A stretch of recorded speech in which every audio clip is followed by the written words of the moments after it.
Sony представи новите си продукти в мобилния сегмент, които вече показа на изложението IFA 2014 в Берлин.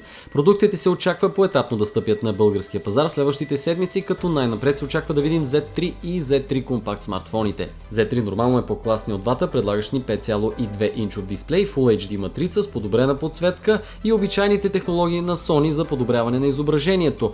Все пак нямаме драматични промени по отношение на Android интерфейса, освен че той е и Android 4.4.2 KitKat. Всичко, което сме виждали до момента в смартфоните на компанията, можем да очакваме отново, поне от към визуален интерфейс. Камерата също е запазена с нейните малко над 20 мегапиксела, отлична светлосила на оптиката, но и с подобрена чувствителност на сензора, която вече работи с ISO нива до 12800. Същото се отнася и за камерата и хардуера на Z3 Compact. Хардуерът в двете устройства е на практика идентичен. Камерата и процесорът, които обикновено се различават в подобни ситуации, тук са еднакви, има обаче някои разлики. Компакт ни очаква с HD дисплей, 4,6 инчов и по-малка батерия, която все пак е цели 2600 мАч.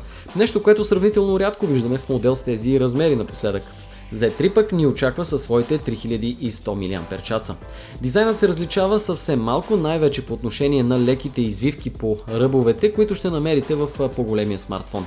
В него също имаме и метална рамка, която обхваща краищата и ъглите на устройството. Z3 идва с 3 ГБ RAM, а компакт с 2 ГБ, което е още една причина, за да си помислите кой модел точно е подходящ за вас. Определено в по-компактния открихме известни и приятни прилики с iPhone, но като цяло отличителните черти за Sony са налични в серията. Най-сериозните промени са по отношение на някои функционалности. Вече можем да играем на PlayStation 4 игрите си директно върху смартфона, без да използваме екрана на телевизора, както и да използваме джойстика си от конзолата, ползвайки допълнителна стойка. Интересна е функцията, комбинираща до